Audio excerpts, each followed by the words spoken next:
মহাজন দেউতা মহাজন দেউতা চাওকহি অজগৰ ধৰি আনিলো।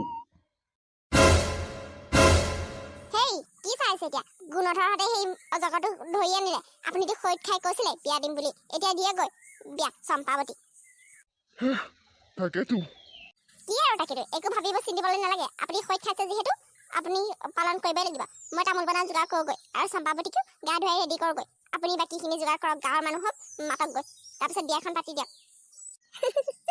ছোৱালীজনীক লৈ বৰ গৰ্ব কৰে নহয় মৰমৰ চম্পা। এতিয়া এই অজগৰে ৰাতি খাই খতম কৰি থব, পাব মজাটো। তামোল পাণৰ যোগাৰ কৰোঁগৈ, লাগি ছোৱালী বিয়া। ঐ গুণধৰ, তহঁতি আকৌ কি চাই আছ? আজি মহাজন দেউতাৰে জীয়াৰৰ বিয়া, ৰভাখন দেগৈ আকৌ। কলপুলি ফুটগৈ, গা ধুৱাব লাগিব নহয় কইনাক।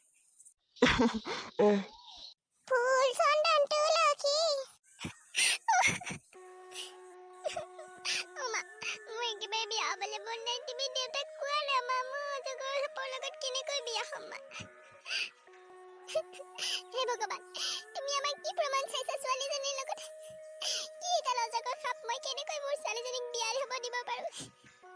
এইফালে লাগিয়ে মোক দেখিবলৈ নোৱাৰে মোৰ ছোৱালীজনীক বিয়া দিবলৈ কোচ কোচ লগাইছে।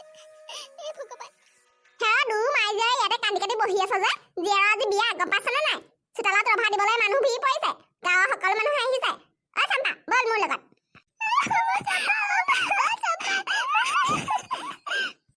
ইয়াত কান্দি কাটি থাকিলে সকলোবোৰ সলনি হৈ নাযায়। তোৰ জীয়াৰ কপালত এয়াই আছে, সেইবাবে বিয়া হ'বলগীয়া হ'ল। বুজিছ নাই? জীয়াৰক এৰিয়ে দে, পিছত কবি নহয় বোলো মোৰ ছোৱালী বিয়া, তই অমুক নকৰিলি ভোগ নহক কৰিলি। সেইবাবে তোৰ জীয়াৰক গা ধুৱাবলৈ নিব আহিছো। এতিয়া এৰি দে জীয়াৰক, কান্দি কাটি থাকিব নালাগে।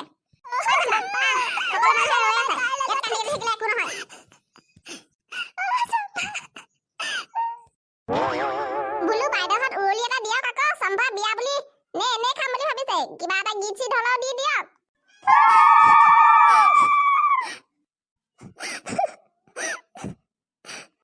বাইদেউ দেখিছেনে এইবোৰ কি হ'বলৈ লৈছে? এই লাগিজনীক বাৰু বেয়া পালেই যেনিবা, সেইবুলি আৰু ছোৱালীজনীক এনেকৈ অজগৰৰ লগত বিয়া দিব লাগেনে? পথাৰৰ মাজত কোনোবা অজগৰে জানো এনেকৈ কোৱা আজিলৈকে শুনিছে? নেজানো আৰু দেই কি হ'বলৈ লৈছে এইবোৰ। তাকেতো মহাজনে অত দিন ধৰি ডাঙৰজনীৰ লগতে দিন কটালে, এতিয়া সৰুজনীক পাই ডাঙৰজনীক দেখিবলৈ নোৱাৰা হৈছে, আৰু এতিয়া ছোৱালীজনীৰ লগতো এয়া কৰিবলৈ ওলাইছে। নেজানো আৰু মহাজনে কি ভাবি এইবোৰ কৰিছে। বাদ দিয়ক, আমাক বিয়া খাবলৈ মাতিছে, বিয়া খাবলৈ আহিছো আৰু বিয়া খাই যাম আৰু যি হয় হ'ব। গীত এটাকে দিয়ক নহ'লে। কলবাটি হাতে লৈ গা ধুইছিলা অকলে, আজি কিয় ৰৈ আছা মাৰাই ধুৱাই দিবলৈ? কলবাটি হাতে লৈ গা ধুইছিলা অকলে, আজি কিয় ৰৈ আছা মাৰাই ধুৱাই দিবলৈ?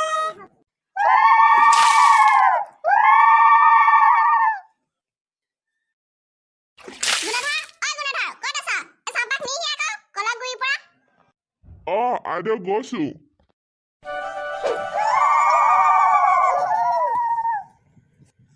বাইদেউ বিয়া আৰু এতিয়া অজগৰৰ লগতে হ'ব, আৰু কিনো চাব? বলক নহ'লে ঘৰলৈ যাওঁ। খোৱা লোৱা বা কি কৰিছে এতিয়ালৈকেচোন ঘৰৰ মানুহ কোনো এটা দেখা দেখিয়ে নাই। চম্পাৰ মাক চাগে কান্দি কাটি সেই চোৱা পাতনি ঘৰতে বহি আছে। আমি নহ'লে ঘৰলৈ যাওঁ বলক। তাকেতো ঘৰলৈ যোৱাই ভাল হ'ব, এতিয়ালৈকে ঘৰৰ মানুহে একোৱে দেখা দেখি নাই। ল'ৰা ছোৱালীকেইটা ঘৰত আকৌ অকলে আছে, মায়ে খেতো নাই। ৰহিলা, প্ৰমিলা, পখিলাহঁত যোৱা, আগফালে ভাতৰ যা যোগাৰ কৰিছে, খোৱাগৈ। হয় নেকি? আমি আকৌ ভাবিছিলো চম্পা অজগৰ বিয়াখন চাই একেলগে খাই বৈ ঘৰলৈ যাম। মানে আকৌ সেই অজগৰ যোৱা চোতালত চম্পাৰ ওচৰত নবহে নহয়, ঘৰৰ ভিতৰতে থাকিব। চম্পাক মানে ইয়াৰ পৰাই একেবাৰে ঘৰৰ ভিতৰতে থ'ব লাগিব আৰু। যোৱা তোমালোকে ভাতকেইটা খাই লোৱা, বহু ৰাতি হ'ল নহয়। বাইদেউ আপোনালোকে ভাত নাখায় নেকি? বলক ভাতটো খাই লওক। বলা বলা, এনেও অজগৰেহে বিয়া, কিনো চাবা আৰু, তাতে আকৌ অজগৰ বোলে বাহিৰলৈ নাহেই। চম্পা বল, ইয়াত আৰু বহি থাকিব নালাগে, অজগৰ যাই ওচৰলৈ থৈ আহিম বল।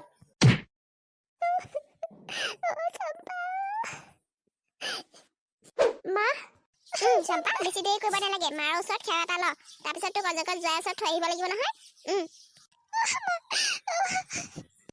চম্পা তোৰ লগতে মোৰ কি হেৰা কেলে কান্দি আছ? এতিয়া আৰু কন্দা সময় নহয়। ঐ চম্পা বল, অজগৰে তোৰ বাবে ৰৈ আছে।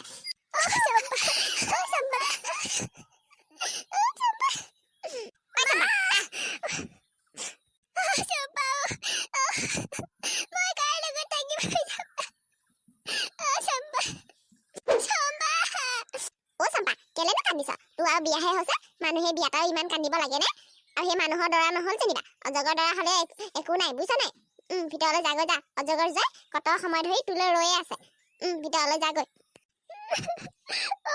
মই ভিতৰলৈ নাযাওঁ মোক খাই পেলাব অজগৰ মোৰ মাৰ কি হ'ব তোৰ মাৰৰ কি নহব আৰু যি হ'ব লগা আছে তাকে হ'ব তোৰ কপালতে আছে এতিয়া কান্দি কাটি থাকিলে এইবোৰ সলনি নহয় নহয় ভিতৰলৈ যা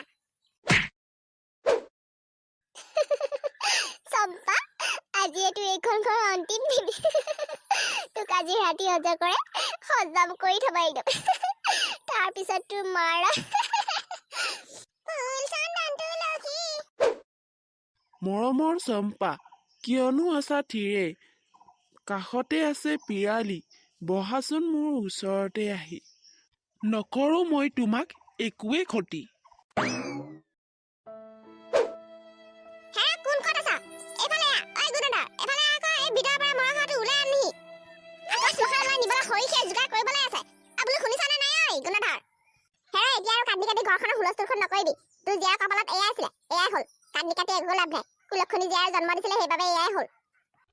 আইদেউ মোক মাতিছিলে চম্পা মহটো ওলাই আনগৈ অজগৰটো চাগে খাই পেলাই লেলা হৈ পৰি আছে শ্মশানলৈ নিব লাগিব নহয় খৰিখে সকলো যোগাৰ কৰ গৈ যা চম্পাক অজগৰে খালে হেৰি কি অজলা ভাও ধৰি কথাবোৰ কয়নে গোটেই ৰাতি অজগৰটোৰ লগত থাকিব অজগৰে নেখাই কি এৰিব নেকি আপোনাৰ মৰমৰ ছোৱালী অজগৰে খাই থৈছে মই চাবলৈ যোৱা নাই কিন্তু অজগৰে খাই থৈছে সেইবাবে কৈছো খৰিখে যোগাৰ কৰ গৈ শ্মশানলৈ নিব লাগিব মৰাশটো ঐ গুণধৰ বলচোন বল ভিতৰলৈ বল মহাজন দুটা বলক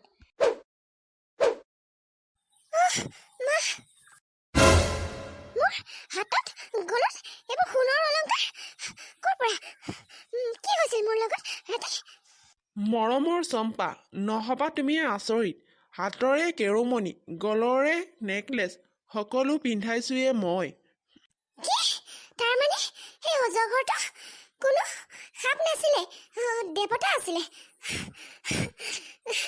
মই এতিয়া মই মোৰ মাৰ লগত থাকিব পাৰিম মানে চম্পা মাজনী তুমি চম্পা তই চম্পা চম্পা এই হাতৰ সোণৰ খাৰু গলৰ সোণৰ নেকলেছ এইবোৰ ক'ত পালি চম্পা মই ভাবিছিলো এইজনীক ৰাতিয়ে অজগৰে খাই হজম কৰি থৈছে আৰু এইজনী এতিয়া এই সোণৰ কেৰুমণি নেকলেছ এইবোৰ কোনে পিন্ধালে বাৰু মা এয়া তোমাৰ অজগৰ জোৱাই পিন্ধাইছে মা সেইডাল অজগৰ সাপ নাছিলে সেয়া দেৱতা লগা অজগৰ আছিলে মোক এইবোৰ তেওঁৱে পিন্ধাইছে মা ময়ো প্ৰথমে আচৰিত হৈছিলো কিন্তু পিছতহে গম পালো মা কি তোক সেই অজগৰডালে সকলো সোণৰ বস্তু পিন্ধাইছে কি অজগৰে সোণৰ অলংকাৰ পিন্ধিছে নাই ময়ো মোৰ ছোৱালীজনীক অজগৰ এটা ধৰি আনি বিয়া দিব লাগিব সেই হাবিখনৰ পৰাই অজগৰ এটা ধৰি আনিব লাগিব এইজনী জীয়েকে সোণৰ অলংকাৰ পিন্ধিব আৰু মোৰ ছোৱালীজনী চাই থাকিব নাই মই আজি অজগৰ এটা ধৰি আনিব দিব লাগিব হেই কি চাইছে